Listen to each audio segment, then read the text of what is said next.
दोस्तों, आज की कहानी है सविता अपने पति बैजू के साथ सुहाग रात क्यों नहीं मनाई और अपनी मांग का सिंदूर क्यों पोंछ दिया।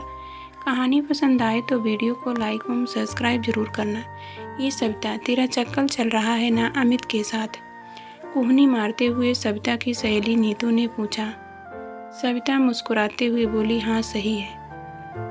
और एक बात बताऊं, हम जल्दी ही शादी भी करने वाले हैं अमित से। शादी करके तो तू महलों की रानी बन जाएगी। अच्छा, वह सब छोड़, देख उधर तेरा आशिक बैजू कैसे तुझे हसरत भरी नज़रों से देख रहा है।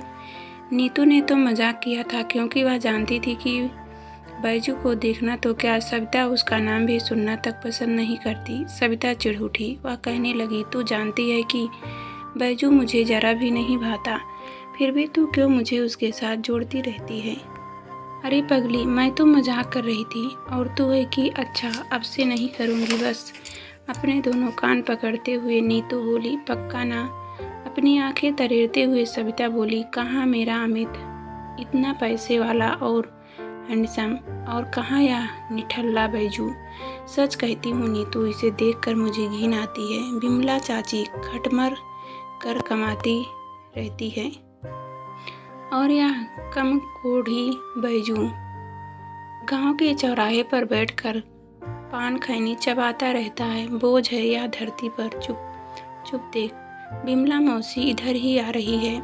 अगर उनके कान में अपने बेटे के खिलाफ एक भी बात पड़ गई ना, तो समझ ले हमारी खैर नहीं। नीतू बोली। सविता बोली, पता है मुझे, यही वजह है कि यह बैजू निठल्ला रह गया।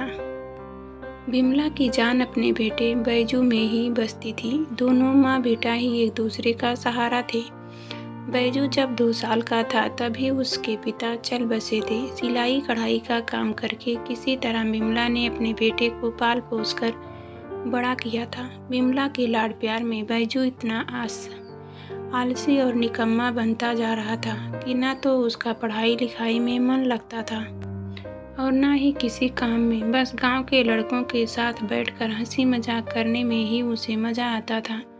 लेकिन बैजू अपनी माँ से प्यार बहुत करता था, और यही बिमला के लिए काफ़ी था। गांव के लोग बैजू के बारे में कुछ ना कुछ बोल ही देते थे, जिसे सुनकर बिमला आग बबूला हो जाती थी।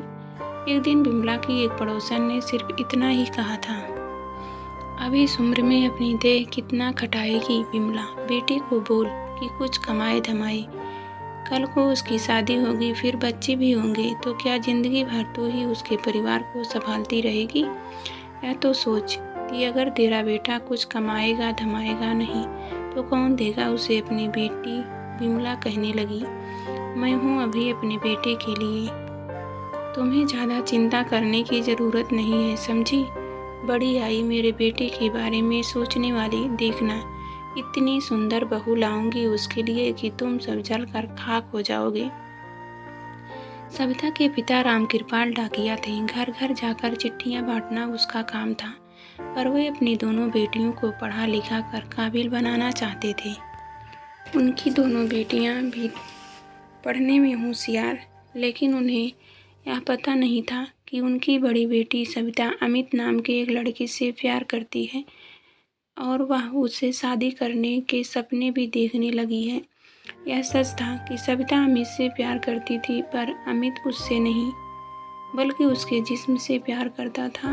वह अक्सर यह कहकर सविता के साथ जिस्मानी संबंध बनाने की जिद करता कि जल्द ही वह अपने माँ बाप के दोनों की शादी की बात करेगा। नादान सविता ने उसकी बातों में आकर अपना तन उसे सौंप दिया। जवानी के जोश में आकर दोनों ने यह नहीं सोचा कि इसका नतीजा कितना बुरा हो सकता है, और हुआ भी। जब सविता को पता चला कि वह अमित के बच्चे की मां बनने वाली है, जब सविता ने यह बात अमित को बताई और शादी करने को कहा, तो वह कहने लगा, क्या मैं तुम्हें बेवकूफ़ दिखता हूँ जो चली आई यह बताने के तुम्हारे पेट में मेरा बच्चा है? अरे जब तुम मेरे साथ सो सकती हो तो ना जाने और कितने के साथ सोती होगी, या उन्हीं में से एक का बच्चा होगा। सविता के पेट से होने का घर में पता लगते ही कोहराम मच गया। अपनी इज्जत और सविता के भविष्य के खातिर उसे शहर ले जाकर घर वालों ने बच्चा गिरवा दिया और जल्द से जल्द कोई लड़का देखकर उसकी शादी करने का विचार कर लिया। एक अच्छा लड़का मिलते ही घर वालों ने सविता की शादी तय कर दी। लेकिन ऐसी बातें कहीं छिपती हैं भला? अभी शादी के फेरे होने बाकी थे कि लड़के के पिता ने ऊंची आवाज़ में कहा, बंद करो, अब नहीं होगी यह शादी। शादी में आए मेहमान और गांव के लोग हैरान रह गए। जब सारी बात का खुलासा हुआ तो सारे गांव वाले सविता पर थू थू करके वहां से चले गए। सविता की माँ तो गस खाकर गिर पड़ी थी। राम कृपाल अपना सिर पीटते हुए कहने लगे, अब क्या होगा? क्या मुंह दिखाएंगे हम गांव वालों को? कहीं मुंह दिखाने लायक नहीं छोड़ा इस लड़की ने हमें। बताओ अब हम कौन हाथ थामेगा इसका? मैं थामूंगा सविता का हाथ। अचानक किसी के मुंह से यह सुनकर राम कृपाल अचकचा कर पीछे मुड़कर देखा तो बैजू अपनी माँ के साथ खड़ा था। बैजू तुम? राम कृपाल ने बड़ी हैरानी से पूछा। बिमला कहने लगी, हाँ भाई साहब, आपने ही सही सुना है। मैं आपकी बेटी को अपने घर की बहू बनाना चाहती हूँ, और वह इसलिए कि मेरा बैजू आपकी बेटी से प्यार करता है। राम कृपाल और उनकी पत्नी को चुप और सहमा हुआ देखकर बिमला आगे कहने लगी, ना आप गांव वालों की चिंता ना करो, क्योंकि मेरे लिए मेरे बेटे की खुशी सबके ऊपर है। बाकी लोग क्या सोचेंगे, क्या कहेंगे, उससे मुझे कोई फर्क नहीं पड़ता है। अब अंधे को क्या चाहिए, दो आंखें ही ना। उसी मंडप में सविता और बैजू का ब्याह हो गया। जिस बैजू को देखकर सविता को उपकाई आती थी, उसे देखना तो क्या उसका नाम तक सुनना पसंद नहीं करती थी, आज वही बैजू उसकी मांग का सिंदूर बन गया।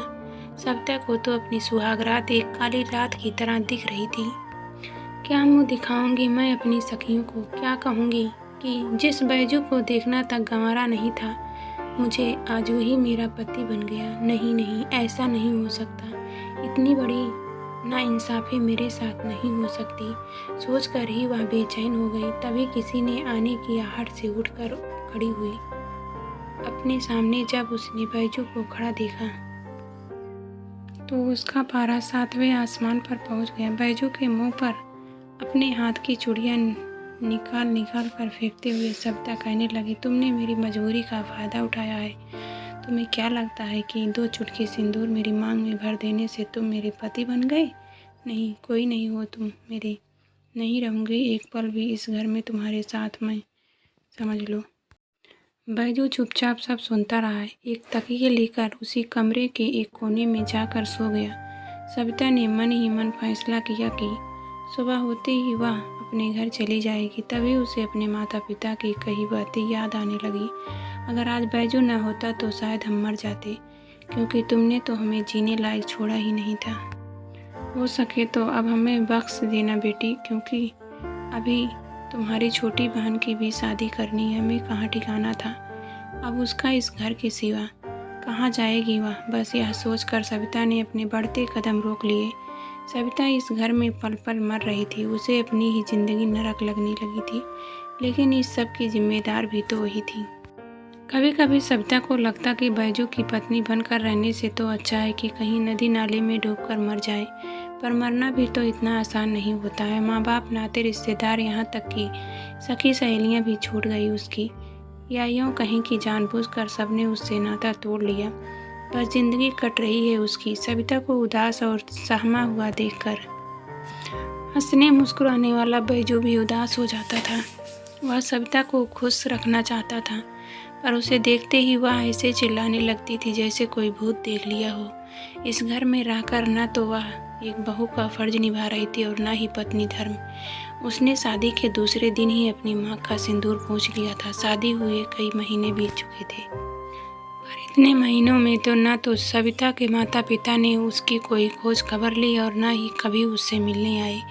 क्या क्या सोच रखा था सविता ने अपने भविष्य को लेकर, पर पल भर में सब चकनाचूर हो गया था। शादी के इतने महीनों बाद भी भले ही सविता ने प्यार से मेरी तरफ एक बार भी ना देखा हो, पर पत्नी ने वह मेरी ही है ना, और यही बात मेरे लिए काफ़ी है।